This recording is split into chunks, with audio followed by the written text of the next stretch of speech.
Thanks very much. Thanks to all of you for being interested in this topic. Thanks to the National Press Foundation for having me. It's a privilege and a pleasure to speak with you. So the theme of this year's conference is, So the theme of this year's conference is community. And I'd like to talk to you today about something that isn't typically thought of as a part of the work that Aeras, my company, does, but it is part of the vaccine world, and it's part of the debate around the work around TB, and it's part of something that, as journalists, I think is probably very important to you, and that's storytelling. Over the next few minutes, I'd like to tell you about stories, how they're connected to TB vaccines, and why this is important to hear these stories, why this is important for the future of vaccines and the future of TB. Oh, I could use this.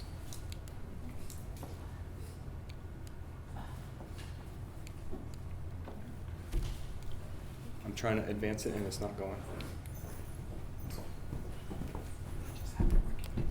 Yeah.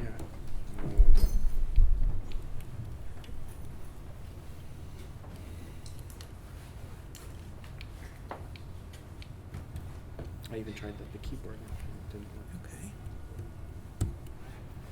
Okay. Can you help? I didn't touch it. It was working and now it is not. Sorry, everybody, just give us a moment. Oh. There we go. You got it? Yep. Yay. All right. Just needed you to walk up there. Okay. All you had to do was walk up there. Amazing. My presence broke it. They fixed it. So Aeras, who are we? We're a nonprofit biotech pharmaceutical company focused exclusively on tuberculosis vaccine development. Founded in 2003, we work on all aspects of TB vaccine development, from the very basic laboratory science all the way through to clinical trials. We're a nonprofit headquartered in Rockville, Maryland, but also with offices in Cape Town and Beijing. We have about 160 employees across the company, and a wide spectrum of the work that they do. So TB is Mother Nature's #1 killer over the past 200 years. You've probably heard a lot of facts and figures this week so far, but TB is, as I'm sure you know, spread through the air like a common cold. And the latest data show us that this year there will be about 9 million new cases. That will lead to about 1.5 million deaths. And so for some perspective on that, what we've heard in the media lately, and using official WHO numbers, is that the Ebola crisis of this year, since March when the first official case was reported, Ebola has killed about 20 people a day, whereas TB this year will kill about 4,100 people a day. And so this is an extraordinary problem, TB, around the world. It kills 1 in 4 people infected with HIV. But where are we in TB? In 1993, the WHO declared TB to be an emergency. That it was tuberculosis today is humanity's greatest killer, and it's out of control in many parts of the world. Strong language from the WHO. But in 2014, where do things stand? Well, TB is everywhere. It is, and has been for the last 20 years, the #1 killer in South Africa. In the US, there are about 10,000 cases a year, and while that's declining, some cities like New York, Los Angeles have seen an increase. India, a huge amount of TB. China, together, those two countries have about 1/5 of the world's TB burden. So TB is global, but TB is also local. As I said, there are national declines, but increases in some cities in the US, and as recently as September, a Texas nurse, this is an amazing story, a Texas nurse with active TB working in a hospital there in Texas exposed more than 700 infants and 40 healthcare workers to TB when she went undiagnosed, walking around with active TB for more than a year. In the media, we've heard a lot about TB lately. The scientific literature, public sources of literature, covers of magazines in September, TB was declared a serious threat to US national security. So it's in the public space, it's in the scientific space, and some people consider it to be Ebola with wings. It is passed like a common cold through the air. This year, 480,000 of MDR TB cases, and those are extraordinarily expensive, difficult to treat, high fatality rate. 100 countries reporting XDR-TB, extensively drug-resistant. That's virtually every country that reports data is reporting XDR-TB. This is a complex disease, and it needs transformational interventions. There's a lot on this slide, but suffice to say that there are a lot of points here in the disease cycle between the bacteria and humans where we can intervene. Vaccines have a role to play here. Whether it's preventing the transmission and infection steps, or whether that's blocking progression from latent TB to active disease, or whether that's use in conjunction with drugs and as a therapeutic to treat and help enhance the treatment process and result in sterilizing an active TB infection. Vaccines could do any number of things around here, and these are the kinds of things that we're working on testing. But TB is one of many diseases with thousands of years of history. Hippocrates coined the terms endemic and epidemic. And waves of waves of infectious disease have shaped civilizations. The Antonine Plague ravaged the Roman Empire and was what likely killed Marcus Aurelius. The Black Plague killed 90% of Europeans. The plague struck again in 1345, killing a huge number of people there and around the world. Vaccines have begun to play a role. Smallpox. The first recorded smallpox epidemic was 1350 BCE. Scars shown on the face of Ramses V. It devastated the Americas upon the emergence of the Spanish and Portuguese explorers, and as of 1967 was responsible for 15 million cases and 2 million deaths. But we saw action involving vaccines. The WHO spearheaded a massive immunization campaign and information as well. And 10 years later, what had plagued civilizations for thousands of years had been vaccinated out of existence. Polio, once found in nearly every corner of the world, now is endemic in only 4 countries. And this effort to eradicate polio with vaccines is the largest public-private partnership for public health, an extraordinary effort where more than 20 million volunteers have collectively immunized more than 2.5 billion children. And you can see in this figure from the WHO, as coverage has gone up, the cases have plummeted. Measles, a similar story. Far more contagious than smallpox, in some children just as dangerous, but between 2000 and 2011, measles deaths dropped by 71% worldwide because of the uptake of a vaccine. Pneumonia, the world's #1 killer of kids under 5. In the US, a vaccine was introduced in 2000, and we saw a 94% decline in very short order. Similar stories from Kenya, from several nations that are introducing this vaccine, rushing to introduce this vaccine along with rotavirus vaccine, 2 major killers of children. So there's a history of global epidemics and vaccines now tied together. This is an extraordinary track record and gives us hope for the future. Vaccines in context have some pretty extraordinary impacts. Immunization here in the top left leads to all kinds of things. More equitable health outcomes. Immediately it results in reduced morbidity and mortality. That has synergies with other health outcomes. It allows children to stay in school, enables their parents to not have to leave the workforce to take care of them. These have economic impacts because a healthier workforce is more productive, has indirect effects as children stay in school, higher cognitive function, improved participation in the labor force that gets to a country's economic output. So all of these things have impacts, and all of these things have stories. They are things with faces of opportunity, faces of health, faces of death. And all of these things inform the vaccine debate and the need for vaccines and the vaccine's potential. So nature will continue to evolve infectious disease threats, both endemic and pandemic. And rather than resigning ourselves to catastrophic outbreaks, with vaccines we have the power to disrupt these trends using new tools. So we think of vaccines as the future of TB.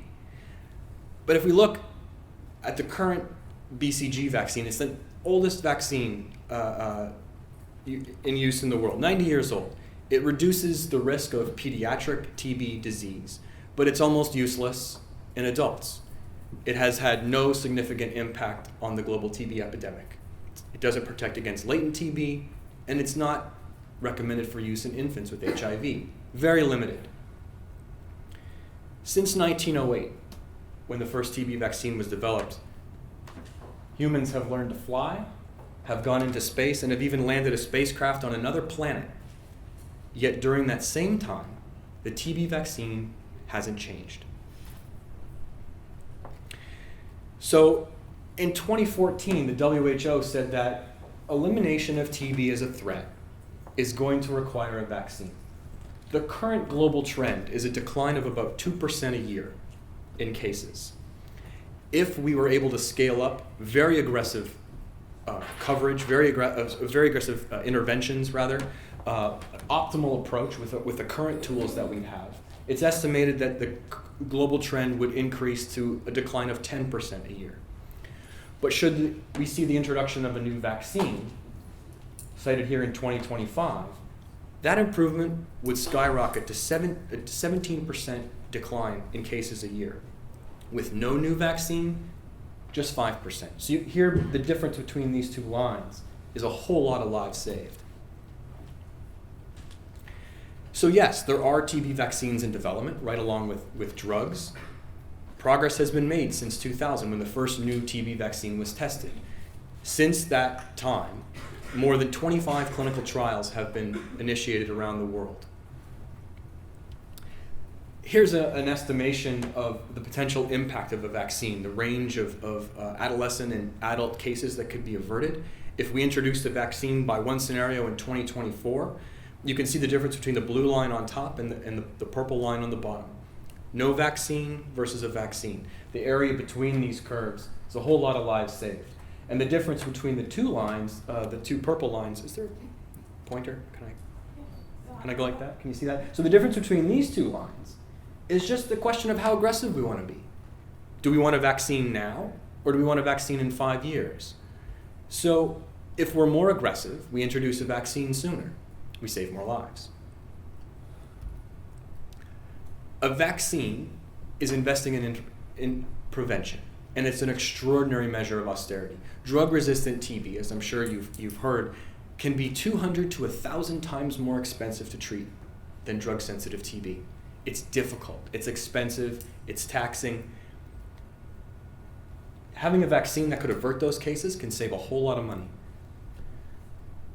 It's estimated that control and treatment of TB will cost $80 billion over the next decade. Yet, over that same time, just $800 million is estimated to be what would be needed to be spent on vaccine development. So again, just a fraction, a very tiny fraction of what's going to be spent on control is what would take to develop a vaccine. But as the TAG report pointed out, there is a massive gap in funding. Just a few weeks ago, October, scientists at the London School of demonstrated that using data from 91 countries, a TB vaccine targeted at adolescents and adults could prevent TB and be cost-effective or even cost-saving if the efficacy was as low as 20% and the vaccine lasted 10 years. We believe we can do better than a 20% efficacy. So think of the potential. A TB vaccine can save a lot of lives and can save a lot of money. So what does the vaccine portfolio look like? How are we moving forward to address these questions? Well, in the years since the very first vaccine trial, we've learned a lot. We're asking better questions, and we hope that's yielding better answers. I'll talk to you a little bit about this vaccine development process.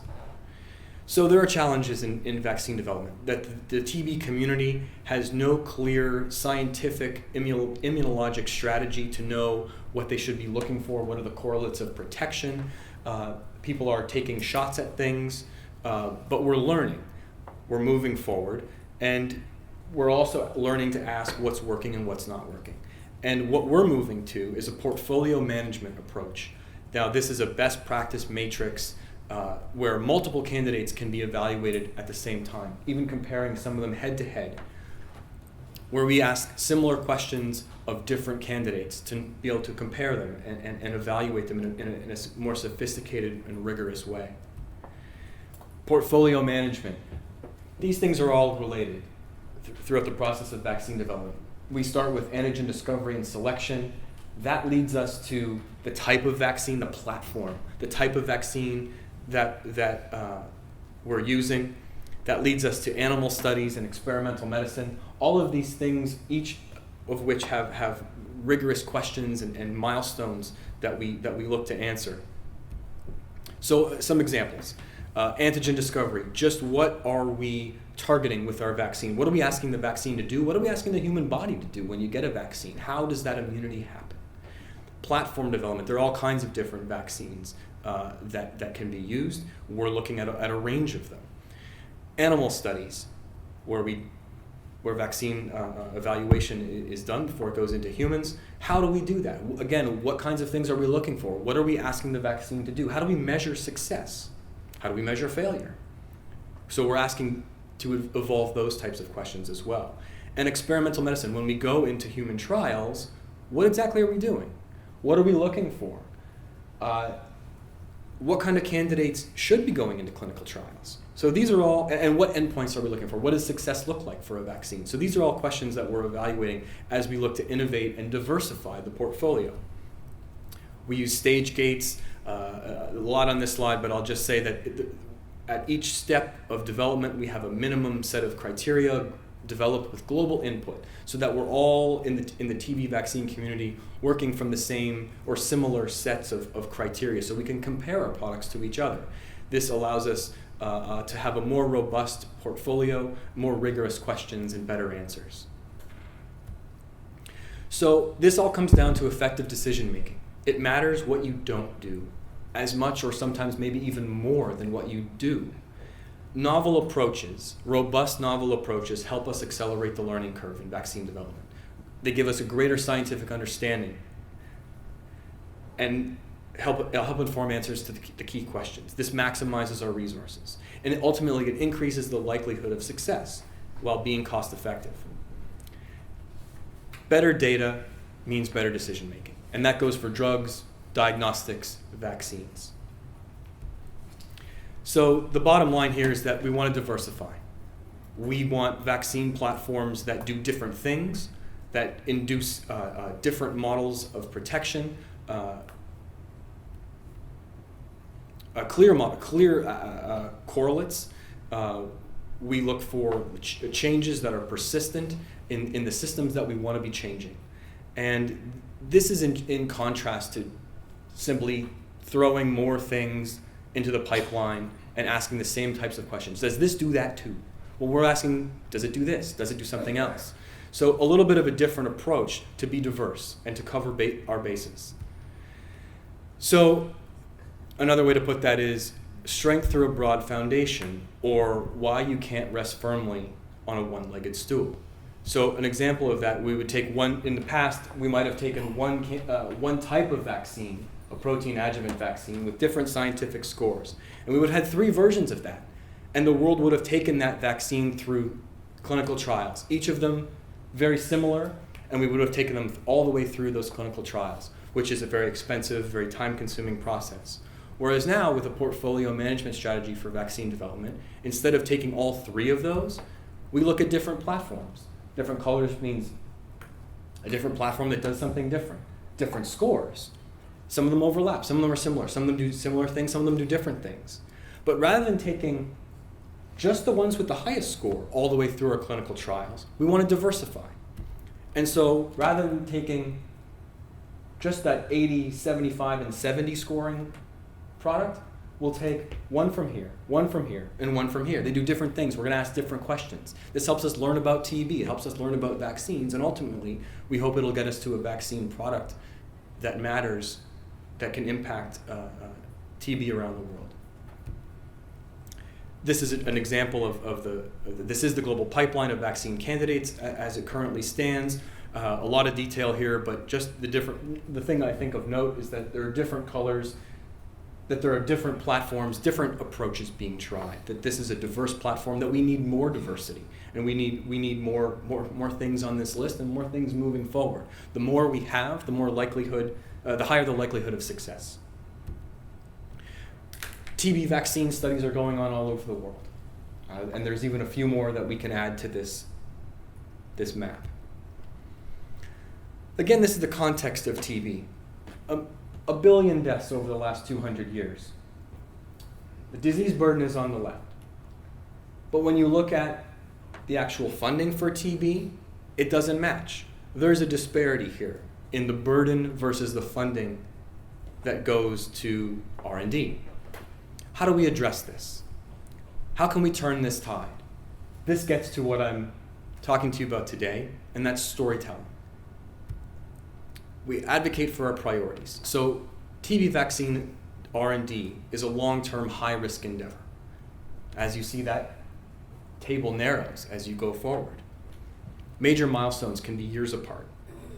We need to engage the global TB community, the global community as a whole, in current issues to be focused on TB. It doesn't get as much attention as we'd like. We need to grow interest and support for vaccine R&D and drug R&D and diagnostic R&D. Nobody's getting enough funding. We need to keep TB on the radar. That helps us as a company build new partnerships and expand our audience, but ultimately new constituencies can increase demand for TB R&D, prioritize R&D, drive funding, and ultimately drive solutions like an effective vaccine. TB and mining is one approach that we're taking to the storytelling this year. It's a crisis. The highest rates of TB in the world are connected to mining. 1/3 of Africa's TB may be connected to mining. South Africa has the second highest TB rates in the world. Mining is more than 3 times higher than that. More than 9 in 10 miners have at least latent TB. A huge number of them get active disease and leave the workforce every year. And this presents challenges to a community across a mine's life cycle. From the time explorers go in to years after the mine closes. The mine might not be there, but TB will. Why mining? Why now? Well, money. Mining comprises 18% of South Africa's GDP. And in an era of declining gold prices, every expenditure counts. TB costs South Africa almost $1.3 billion a year. And that's lost wages of miners, that's treatment costs to government, that's treatment costs to industry. And that's industry losing productivity and having to spend on training. We think this is an opportunity in that crisis, and there are also stories there. But South Africa isn't alone. Mining happens in a context of high TB, and the Southern African Development Community is where a lot of this mining happens. And workforce migration between these countries means that TB and mining is a regional and international issue. It's also a complex issue that can't be solved by one actor alone. And here you see that in this graph that TB rates in these countries are high and increasing. These are all connected to mining. There's a history of progress, though. Since the 90s, global TB mortality has fallen 45%, so we are, in some respects, doing the right thing. And the mining industry itself has made some progress in fighting TB and HIV in their communities, in their workforce. Yet the global rate as a whole of decline is only 2%. It's not enough to eliminate TB. So more must be done together. Getting to zero means new tools. Right now there's a crisis in the mines. Gavin Churchyard from South Africa, who's here at the conference, published the Tuberculosis study, a landmark study in the New England Journal of Medicine, showing no effect on TB transmission in miners with absolute best care and in screening and control of miners. More than 80,000 miners, TB transmission wasn't interrupted. So for these countries, and this industry as a whole, their economic viability is under threat. We can't wait to develop new tools. And that's vaccines, that's drugs, that's diagnostics. These things, developing these new tools will cost just a fraction of what's going to be spent on treatment and control. Even the WHO says that vaccines are required for elimination. So when you protect a workforce like this, you have impacts across the region for the people, for their governments, and for industry. The health impact of a TB vaccine in mining communities. Under this example, if a vaccine was introduced in 2030, under conservative estimates, the difference between no vaccine and a vaccine is extraordinary. And again, the question is, how aggressive do we want to be? A vaccine that comes in 2030 can have this kind of impact, but if a vaccine came in 2025 or 2027, you could see that a vaccine could do a whole lot more. This is an issue that is getting coverage in both the mining press and in press around the region. And we're working on this issue as well. We have had a petition to asking SADC nations to prioritize TB R&D. We've had an infographic that has been very well received in the mining community. So we're messaging around the need for vaccines to develop for this community. This is an example of the infographic about why we can't wait we need to work on a vaccine now for this group of people. And this gets more directly to storytelling. The stories of the miners in these communities are extraordinary. These are folks who spend their lives in some very, very challenging conditions, who work and travel around a region that is burdened with TB and doing very difficult work. And so earlier this year, we made a film called Undermined about the TB epidemic in South Africa's gold mines. And I'd like to show you now a little clip from that with the personal story of one person as a part of that community. Oops. How do I? There we go.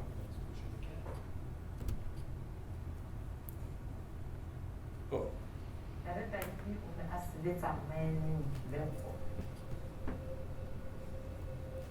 E ne le banana ba bang ke bashimane ba bang o ne a na le boikarabelo le go tswetlela lelapa la hae.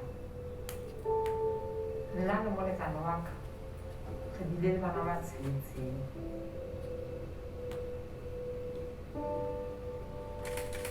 Ke rata kereke haholo, ke a bina kerekeng le dipolotiking ke a di rata le teng.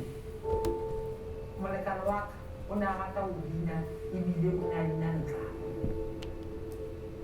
Molekane wa ka ha sa tshwere TB ke ile ka tshwenya haholo hobane jwale o ne a kule haholo. O ile a fola ka mose a ba jwale ke tlameha hore ke moke.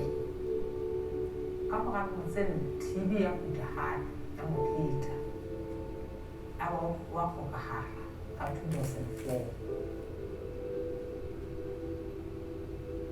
Kannete bophelo bo ba qala ba sulafala ha ba thata o bina kompha khotso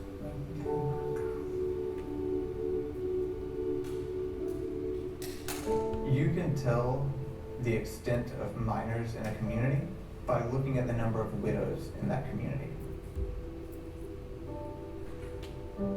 Being sent home to die is a very real thing. The death isn't immediate. It's not as simple as a car accident or a mine collapsing. It's the slow, painful death that no one ever sees besides the families. I've interviewed several thousand mine workers. Every time I ask how tuberculosis has impacted them, they first describe how it impacts their family, how their wife has had to pick up a job, how their kids have had to drop out of school. It really shakes this entire foundation of family and community. You're never going to meet a happy widow. It doesn't matter if that widow's in the US or in rural South Africa.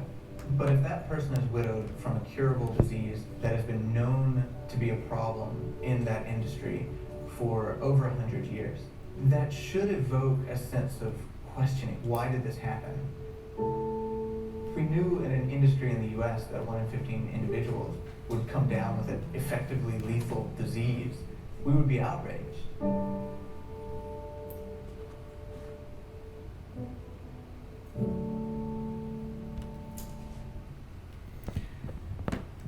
So that's just a clip from a larger film that we did earlier this year, an extraordinary story, but there are a lot of extraordinary stories. And this is where TB becomes real. And this is, I think, a challenge for you and to you to go beyond the numbers, the facts, the figures, and the reports to find those personal stories. This is where TB is real and has impacts on people's lives.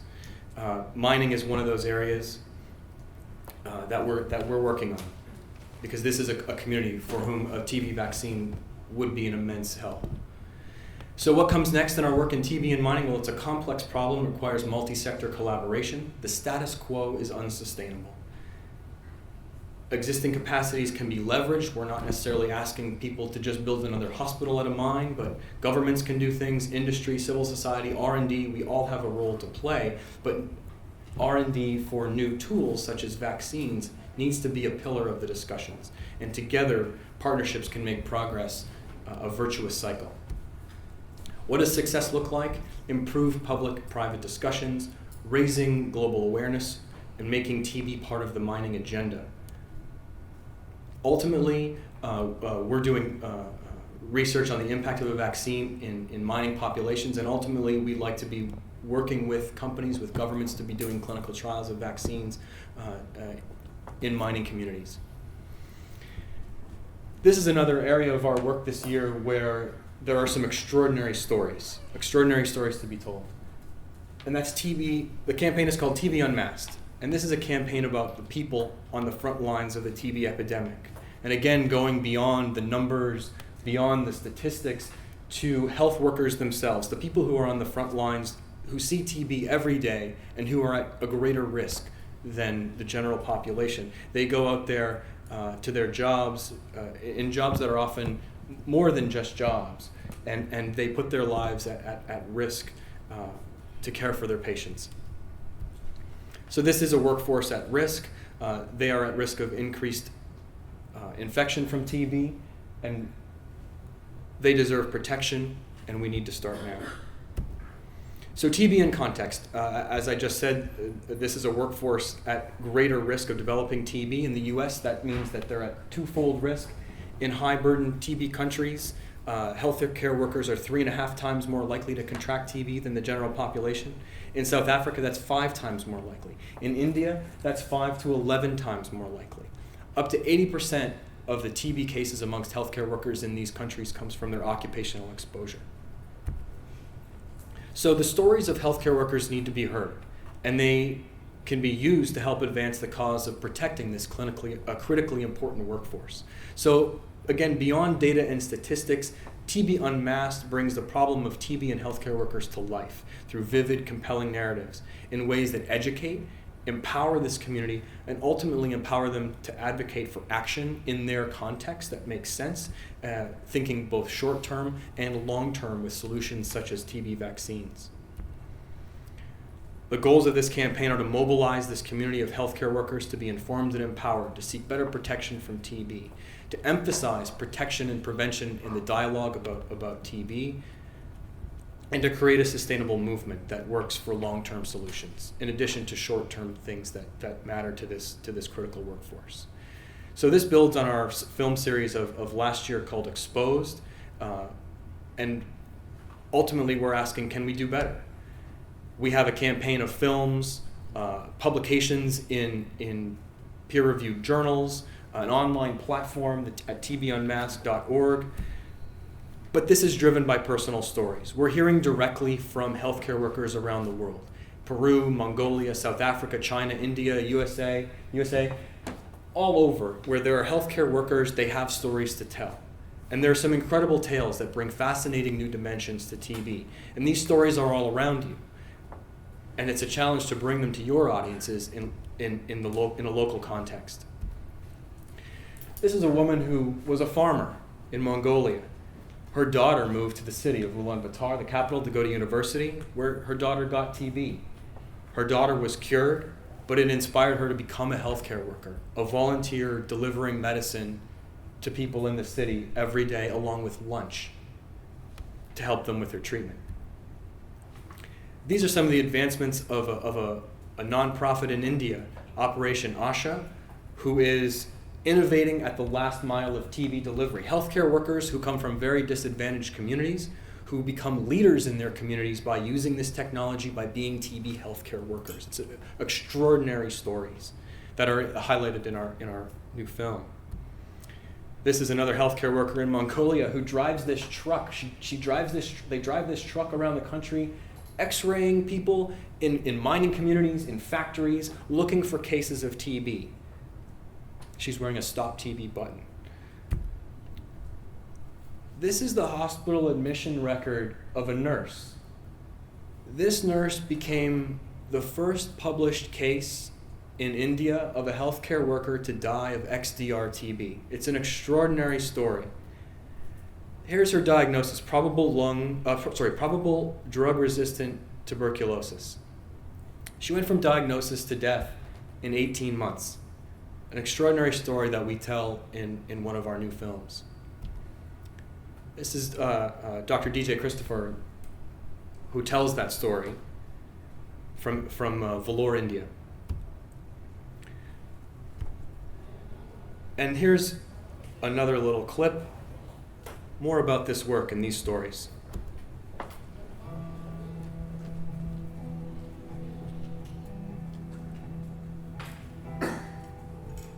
Healthcare workers are scared of getting TB. Everywhere healthcare workers are suffering and they're frightened. They are our foot soldiers. They are the ones in the front lines of the war against TB. It's so hard to trace people to say that almost everybody that you try to examine could potentially have TB.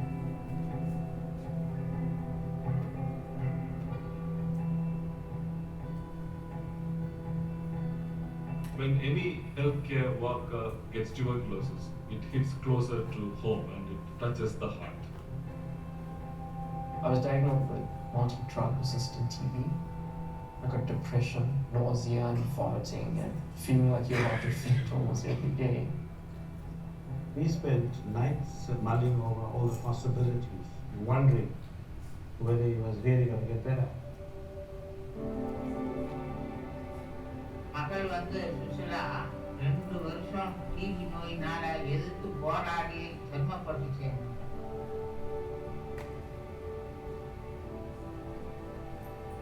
We are still nowhere near controlling tuberculosis as a problem.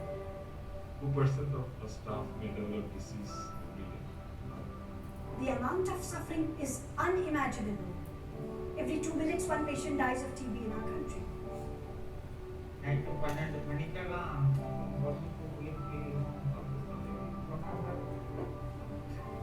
அப்பவே This is what a healthcare worker does. Day to day, they're neglecting their own personal lives to help another person.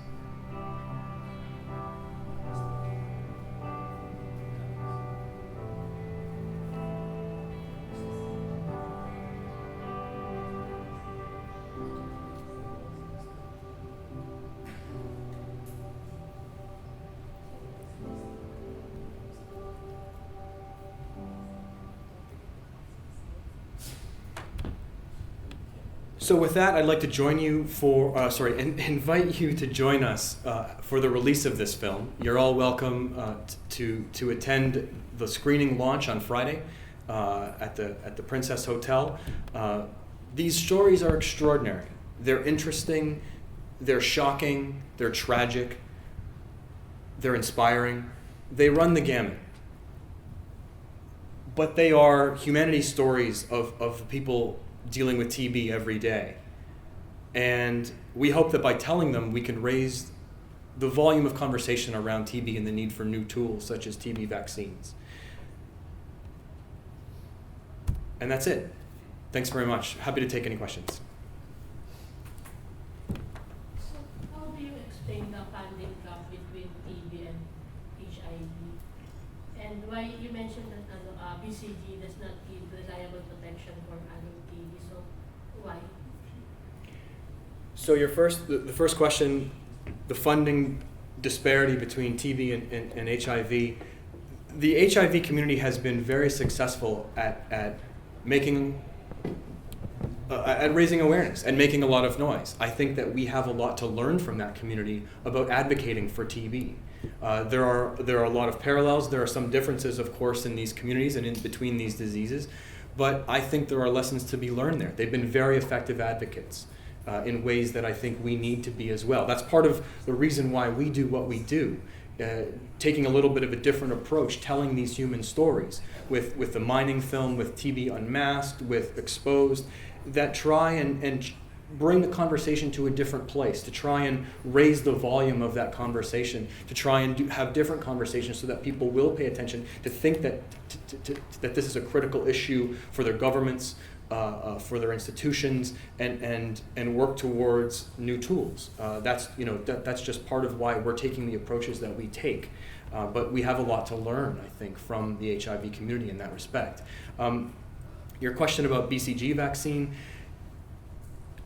why it's persisted, it does have some effect, some impact for infants, for kids under 1 year of age. It is not given in some places around the world. In North America, it's not a vaccine that's used. There are people who are very, very critical of that. But there are people working on new BCG vaccines as well, and using BCG vaccine as a boost, as a prime to new vaccines. We assume that folks in a lot of countries are still going to be getting BCG as infants, and so how do our vaccines work with that? How do they build on that? Or do they build on that at all? We don't know, but those are questions that we're asking. The BCG vaccine hasn't changed in 90 years, and we think that there is room for improvement of that vaccine, but also that new approaches have to be tried. So how many vaccines are now in the pipeline? Microphone. Not you. How many vaccines are now in the pipeline, and they're stigma associated with both HIV and TB, but like in my country, I don't think there's a group of TB patients, but there are many group of HIV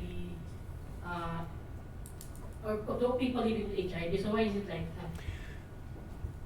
that? The stigma around TB is real and is significant.